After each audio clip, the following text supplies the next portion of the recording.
You can get admission to a German university, arrange your blocked account, receive your visa, even arrive with several years of professional experience, and still struggle after moving to Germany.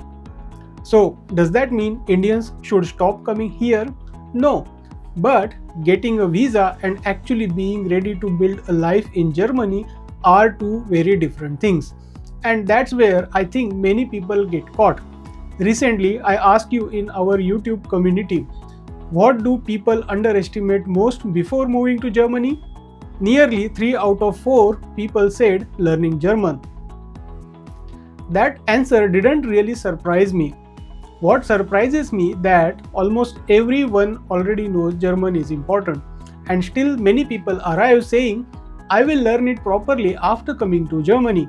Then real life starts. University, job search, rent, paperwork, maybe a part-time job.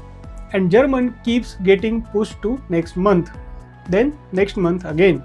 And later the same missing language skill starts affecting your job search, your confidence, and even how independent you feel here. But German is only one part of the story.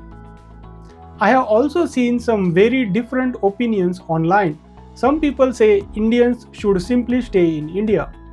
Others say that if you are not local, you will never get a good job opportunity matching to your qualifications. And then another group says Germany has plenty of opportunities, you just need to work hard. For me, all three are too simple. Germany is not a guaranteed success story. But it is also not a country where every Indian is destined to fail. By the way, if you are new here, I am Shailendra. I have been living and working in Germany for over 14 years, and I share practical tips to help expats live, work, and settle in Germany. Today, I want to share 3 realities I think every Indian student or professional should understand before using family savings, taking a big education loan, or leaving a stable job in India.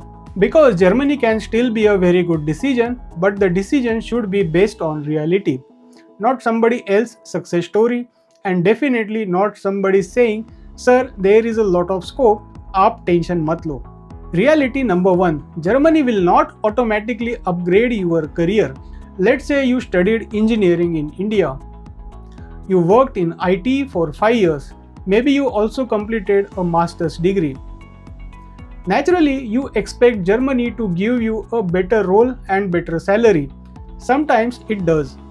But employers here are not looking only at your degree or total years of experience. They are also looking at, does your experience match the requirements of the specific job? Can you effectively communicate with the team? Are you able to interact with customers or suppliers? And for many roles, can you speak German? Now, English-speaking jobs definitely exist, especially in IT, research, startups, and international companies.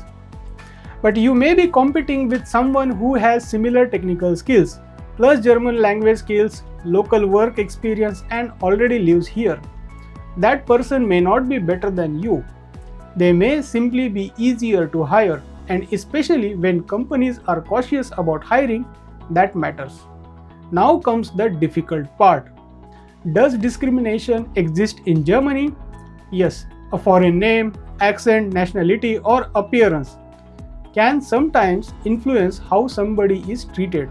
I don't think we should pretend otherwise. But saying that Indians cannot build successful careers here is also not true. Indians are working in engineering, healthcare, IT, research, finance, and management. So when you are getting rejected, look at the complete picture. German could be the problem. Your CV might not be working.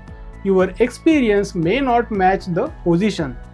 Demand in your profession could be weak. And yes, sometimes bias may also be part of it. But blaming yourself for every rejection is wrong, and blaming Germany for every rejection doesn't help either. Here is something I would genuinely do before moving to Germany. Search for the exact job, not jobs in Germany. Search for DevOps engineer, mechanical design engineer, data analyst, SAP consultant, whatever your actual role is. Then read 30 to 40 job descriptions. How many require German? Which skills keep appearing? Are companies hiring juniors?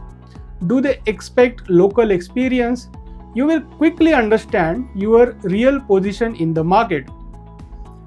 Because somebody saying Germany has a shortage of skilled workers doesn't automatically mean Germany has a shortage of your profile. You are not applying to a statistics. You are applying to one specific job. Now, reality number 2. An admission letter is not a career plan. This one is especially important for students. You get an admission letter, the family celebrates, the loan gets approved, the visa process starts. Maybe the airport photo is already planned. I understand that excitement. But that is exactly the point where you should ask a few uncomfortable questions. Is this program actually good for my career?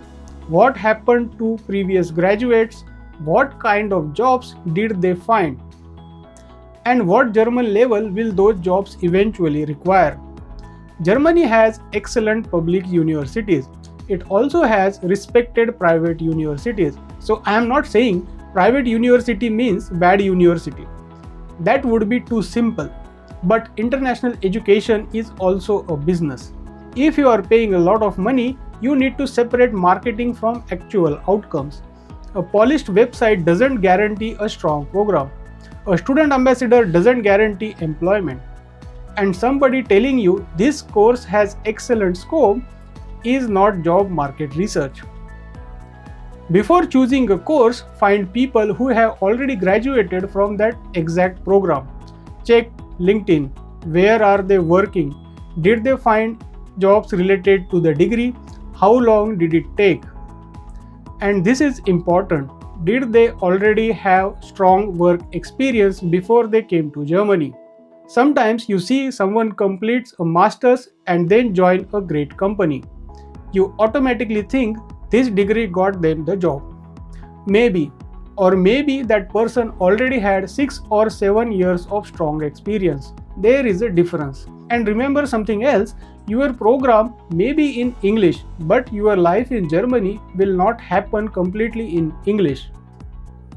The landlord often speaks German. Authorities typically use German because it's an official language. Some internships require German. Many employers expect German proficiency. Degrees can be in English. Life continues in German here. Now, I also want to be fair. Studying abroad is not only about getting a job. You become independent, meet people from different cultures, you experience another country that has real value.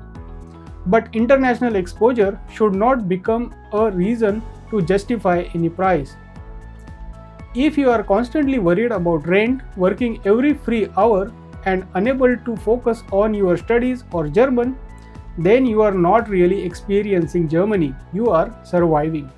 And that brings us to the third reality.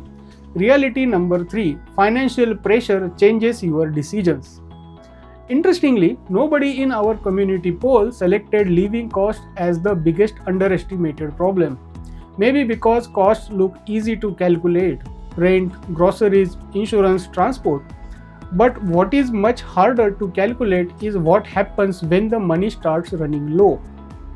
The room might cost much more than expected. Finding a student job could take longer than anticipated. Perhaps your family has already taken a loan and then somebody offers you a shortcut. I can arrange a delivery account, work now, contract later. Take some salary in cash. Everybody does it. This is where you need to be very careful. There is nothing wrong with delivery, warehouse, restaurant work, or logistics. Honest work is honest work. The problem is not the profession, the problem is the arrangement. If you are using someone else's account, your hours are not properly recorded. Part of your salary is hidden, or strange deductions keep appearing. You are already in a weak position. And because your residence status may depend on legal employment and income, a small shortcut today can create a much bigger problem later. So keep it simple, get a written contract, know who actually employs you, understand your hourly wage, keep your pay slips, and never let somebody keep your passport or residence card. If somebody tells you, don't worry, everyone does it, that is probably the moment when you should start worrying. So, should you still move to Germany? For many people, yes. Germany still offers a good education, career opportunities, worker protections, and a very good long-term life. But some people would genuinely benefit from waiting another 6 months. In those 6 months, you can improve your German, save some more money, build stronger experience, choose a better course. There is no price for arriving earlier if you arrive unprepared. And this is something social media rarely shows. You see the job title, the apartment, the car, the permanent residence, but you don't always see the German classes, the repeated rejections, the shared room, or the savings spent before life finally became stable. And yes, you may sometimes hear ignorant comments. You may sometimes feel unwelcome. That reality exists too. But we also shouldn't use racism as the explanation for every rejection, because then we stop improving the things we can control: our German, CV, skills, job search, strategy, financial preparation. Both things can be true, bias can exist, and preparation can still make a huge difference. So before booking your flight, ask yourself 3 things. Do I understand the real job market for my profile? Have I independently checked my course or university? And can I survive financially if things take longer than expected? Germany can be a fantastic move, but even a good country cannot rescue a poorly planned decision. Getting admission is not the success. Getting the visa is not the success. Even landing in Germany is not the success. The real success is building a legal, stable, independent life once you are here. If someone in your family or friend circle is seriously planning Germany, share this video with them. Not to stop them from coming, just to help them come better prepared. And if you are already living in Germany, tell me in the comments, what do you wish someone had told you before you moved here. Also, many of you keep asking me about German.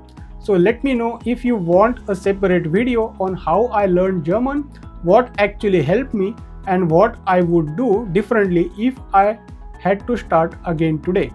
Thank you for watching the video till the end. See you in the next one. Till then, bye bye.